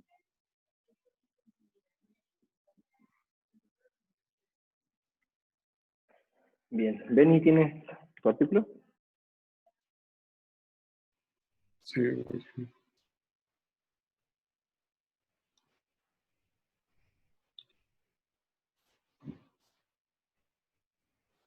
Bueno, revisé este artículo, resultados de osteotomía intertrochantética femoral para manejo de secuelas de la epifisiolistesis femoral proximal severa. Pues nos hablan aquí de que hay que hacer un diagnóstico temprano con un tratamiento adecuado. Que los casos severos se presentan en un 5 a 10% de la epifisiolistesis y que el objetivo de las osteotomías femorales es restaurar las relaciones anatómicas de la cabeza, cuello, diáfisis y su cinemática. Pues para la corrección, el deslizamiento es cuando tienen un deslizamiento mayor de 50 grados debido a que generan una restricción del movimiento, un pinzamiento femoroacetabular y dolor. Okay. Nos hablan de que podrían tener una mejor corrección con osteotomías a nivel de cuello femoral o subcapitales, pero esto aumenta el riesgo de una necrosis avascular. Entonces, mencionan que estas osteotomías son a nivel intertrochantérico. Aparte que Sodwick las describió, que es una osteotomía intertrochantérica tridimensional. Y que las prefieren debido a que tiene una seguridad debido al bajo riesgo de necrosis avascular. En esta revisión se evaluaron a 13 pacientes, un paciente con hernia bilateral, fueron 14 caderas en total, con epifisiolistesis severa, y se les realizó una osteotomía intertrochantérica con deflexión, desrotación y valguisante.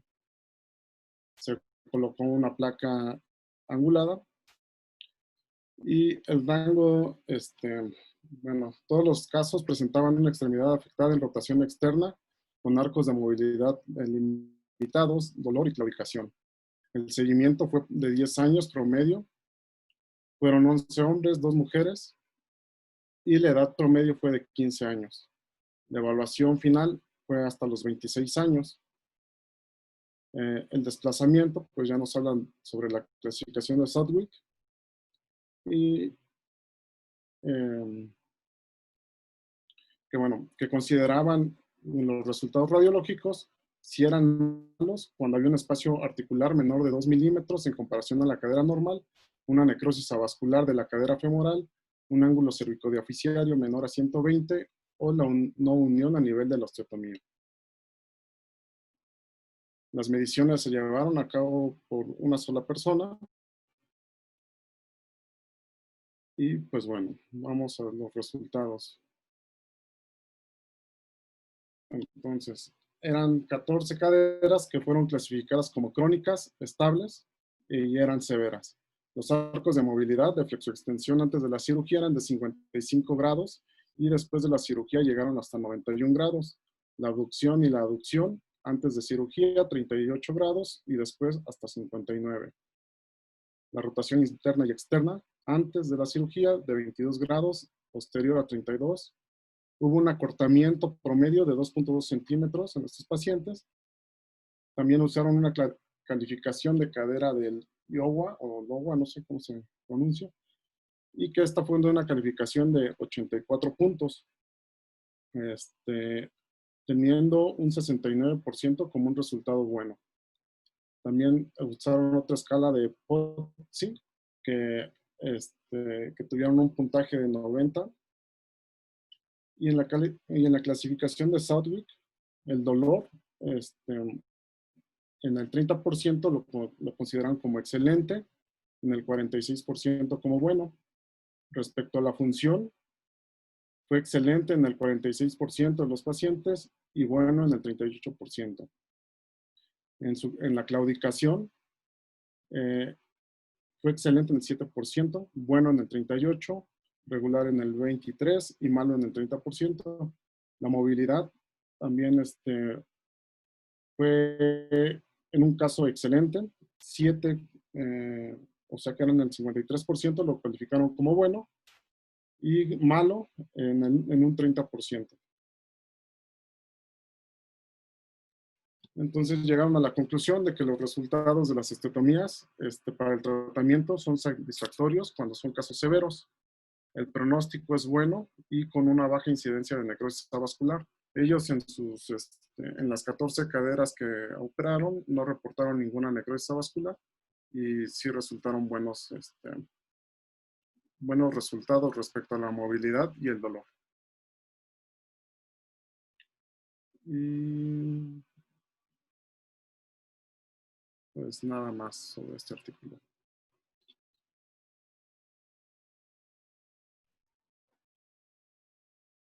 Bien, gracias, Dani. ¿Alguien ha visto en la consulta de pediatría pacientes así con alguna secuela de este tipo de lesiones?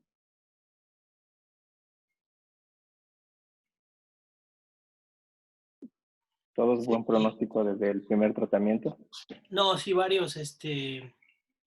Detección oportuna.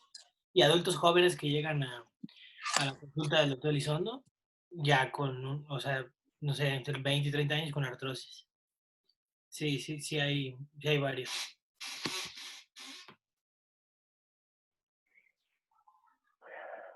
Bien. Temu. Voy.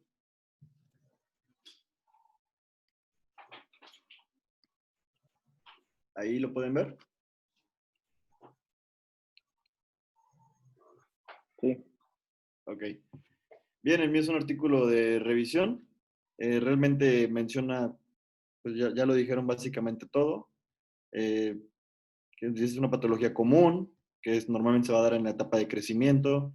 La etiología, entre comillas, es desconocida, pero está íntimamente ligada a los cambios hormonales, como bien dijo Uriel, inclusive ahí especificando el sexo, ¿no? El cuadro clínico va a ser el dolor a nivel de la cadera o de la rodilla, imposibilidad para la marcha, factor pronóstico de si se diagnostica a tiempo, pues es bueno. Manejo quirúrgico debe ser inmediato mediante la fijación. También te habla de si es estable o inestable y sobre la reducción del desplazamiento si está inestable, ¿no? Las complicaciones más comunes también ya las mencionaron, la condrolisis y la necrosis avascular de la cabeza femoral. En cuanto al... hubo algo que mencionó el doctor Espíndola, de que no manipuláramos mucho o que lo hiciéramos de manera suave o gentil, vamos. Aquí, bueno, más adelante lo menciona, en cuanto al tratamiento te dice que es mejor, déjenme voy para esa parte del tratamiento. Sí, que algunos autores dicen que es mejor no manipular tanto, pues, vamos, que es mejor que quede, ahora sí que parcial y no completa la reducción, pero que no manipulemos, de hecho aquí te dicen que máximo 3 intentos. Creo que eso, no sé si lo mencionaron, no me percaté. También lo que dijo Rubí, que no fueran, dice aquí 4 o 5 roscas, pero Rubí también nos mencionaba que pues menos de 5, ¿no? ¿Qué otra cosa? Pues básicamente creo que todo lo demás ya lo mencionaron. Lo de la remodelación también lo dijo Rubí, que de 2 a 6 meses posteriores al tratamiento. Y algo que mencionó también el doctor Ugalde, que era sobre la deambulación temprana. Aquí nos dice que inclusive, pues de preferencia, obviamente, pues posterior, inmediato a la cirugía, luego debe de empezar a apoyar al paciente, primero con muletas y ya después progresivamente, ¿no? Ir incrementando ese apoyo. Y bueno, la realización de osteotomías para corregir deformidades óseas, nada más en caso de que no existiera remodelación ósea, ¿no? Es lo que nos menciona este artículo. Pero pues realmente todo lo que venía ya lo dijeron tanto en los artículos de revisión como lo que mencionó Tecoch, como en la clase de Rubí. Aquí también están las causas endocrinas que mencionó Uriel, que es hipotiroidismo congénito, hipotiroidismo adquirido, síndrome adiposo genital, craneofaringioma, acromegalia, gigantismo, hipopituitarismo, síndrome de Klinefelter y el hiperparatiroidismo, ¿no? Y otras, esta también la mencionó el doctor Espíndola, que teníamos que verificar esto, alguna osteodistrofia renal, ¿no? Pero pues realmente todo se abarcó durante la clase.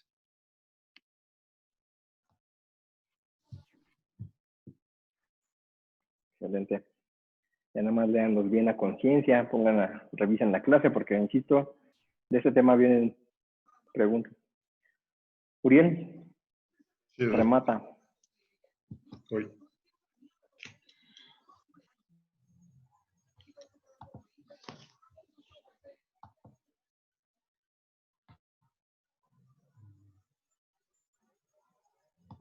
Según ya, sí se comparte. Está Sí, está pensando tu compartiendo. computadora. No, todavía no la vemos. Es el internet. Se ha robado, bro. Acá con los pobres llega lento. Pero según ya se está compartiendo. Bueno, mira, lo voy presentando. Es un compendio de artículos, enfermedades del sistema osteoarticular. Es del 2016 el artículo, igual es de revisión. ¿Ya se ve?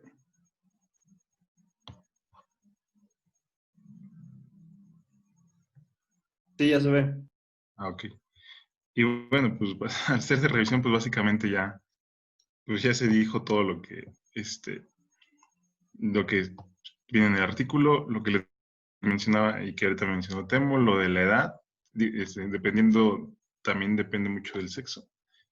Y pues, si pues, menores de 10 años, pensar en algún trastorno genético, una endocrinopatía, si se llega a presentar, porque pues nos vamos con la idea que siempre son niños obesos, pero así sí, es el factor de riesgo más grande, pero no es necesariamente el único o el que se tiene que presentar siempre. Y de las pruebas de imagen, hablaba que, creo que no recuerdo si lo hayan mencionado, pero ya hablaron del ultrasonido para ver líquido, de la resonancia, pues para ver etapas tempranas, de la radiografía, que es el básico, pero también se mencionaba de la TAC, que podría ayudar a ver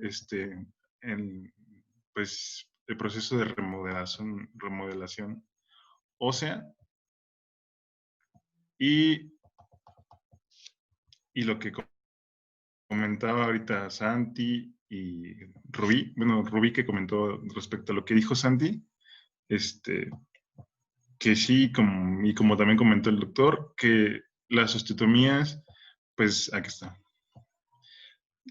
pues se prefiere mejor los tornillos canulados a las osteotomías porque, pues como aquí está en la imagen se utiliza más material, es más, aumenta el riesgo se está trabando, aumenta el riesgo de osteonecrosis de la cabeza en comparación a si se hace el método pues clásico de poner los tornillos canulados. Y pues ya sería lo interesante aquí de este artículo. Lo demás pues ya se dijo todo, la clasificación por ángulos y por si es estable o inestable dependiendo de la clínica.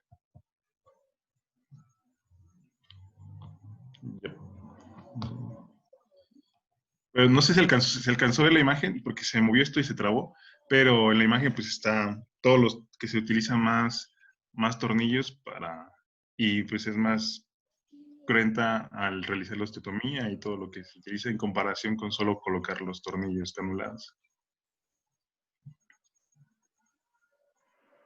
Sí, se vio la imagen.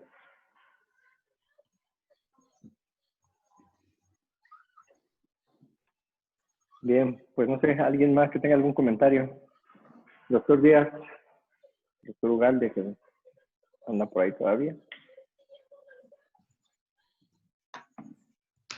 Pues no, creo que bastante amplio, completo el tema. Creo que es todo por hoy. Muy completo, qué bueno. Nos vemos mañana. Gracias a todos. Gracias a todos, buenas noches. Hasta mañana. Bye. Gracias, bye.